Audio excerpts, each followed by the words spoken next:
What's up guys, it is Zach again, and today I have the review of the GoPro Hero 4 Session. It came out about a year ago at the price of $399. Since then it has dropped down to $199, where you can find it in most stores today. When you buy your Session, you'll get the camera itself, which is a 1.5 inch cube. On top you have your power button and an LCD screen. On this side you have this little port for charging and a micro SD card. And then on the back you have a button for turning on your camera and scrolling through some of the simple settings and stuff like that. Also in your package you will have the plastic housing for mounting and then a buckle attachment. Also a micro USB charging cable, and then some of your paperwork like your quick start guide, your warranty and product information, and then 2 GoPro stickers. So that's what you'll get when you order your GoPro Hero 4 Session. Now let's get into the technical side of things. So this camera's video quality is very good considering its size. There are multiple options between video resolution, frames per second, and field of view to help you get the most out of your session. The video resolution goes up to 1440p, and also you have the choice between 30 and 25 frames per second, but only in an ultra-wide field of view. 1080p is probably the most common. You have the choice between 60, 50, 30, and 25 frames per second, and the choice between ultra-wide and a medium field of view. 1080p Superview is also an option, and what this does is it'll capture a tall perspective 4:3 image and then stretch it out to a 16:9 image, so it just gives you more immersive widescreen video. That can be shot in 48, 30, or 25 frames per second, but only in an ultra-wide field of view.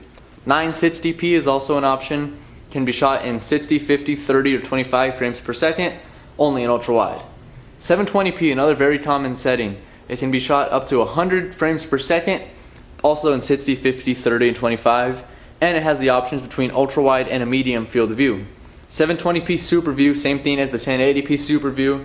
This can be shot in 60, 50, 30, or 25, and only in ultra-wide field of view.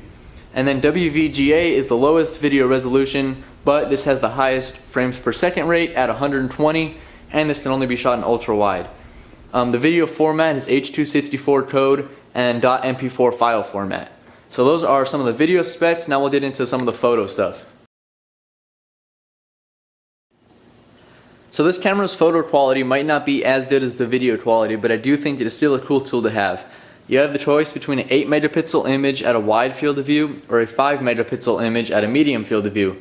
There's also a really cool time-lapse feature which automatically captures a series of photos at timed intervals. Those intervals are every half second, 1 second, 2 seconds, 5, 10, 30, and 60 seconds. A burst mode is also a good tool, which captures up to 10 photos every second, which is perfect for fast action photography. You also have the choice between 3 photos a second, 5 photos a second, and 10 photos every 2 seconds. Protune is also an option on your Hero Session, which enables manual control of white balance, color, ISO limit, sharpness, and exposure value compensation. And then spot meter is also available, which is good for shooting out of windows and stuff like that. So those are some of the technical specs again. Now let's get into actually using and controlling your camera. So for having a camera this small, some things needed to change in order to keep all the settings and also its tiny size. So instead of using 2 buttons to scroll through and change every setting on the camera, it is now all done through the GoPro app on your phone. So what you'll do is connect the app on here, and then you'll go under your Wi-Fi networks on your phone. Mine's already connected, so I already have it started. But you can then preview everything that the camera sees. The camera moves, everything moves here. So you can preview your shots before you take them. Also, all the settings are changeable through here. All your video settings, photo settings, multi-shot, some of your basic setup, stuff like that. You can view all the files as well as battery levels and SD card capacity. I know a lot of people don't like using the app because a lot of people think it's not reliable, but I honestly haven't had a single problem yet using it, and I think it's kind of needed in order to keep the camera how small that it is. So on the camera itself you can change some of the very basic settings. You have to turn Wi-Fi off first here. Turn Wi-Fi off, and then you can change the very basic video and photo settings from your camera itself. Camera settings, I know it's not focused at all, but you can change whether it's in video or photo. You can change the resolution, the frame rate, and the field of view, and that's about it that you can do from the camera itself. So other than that, everything has to be done through the GoPro app on your phone, but I do think that it's working alright for me. It hasn't had any problems yet, so I do think that's okay. That's about it there, so let's wrap this up now. So far I'd have to say I'm pretty impressed with the GoPro Hero 4 Session. I think it's a great camera. It's very small and it has a great video quality.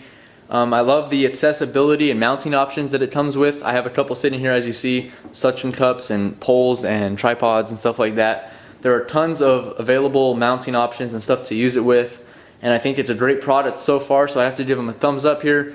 Good job so far. I love the camera. I'll get to use it a lot lately and get some cool shots, get some cool videos for you guys. And that's about it. So thanks for watching, guys. Hope you enjoyed. I'll see you guys later.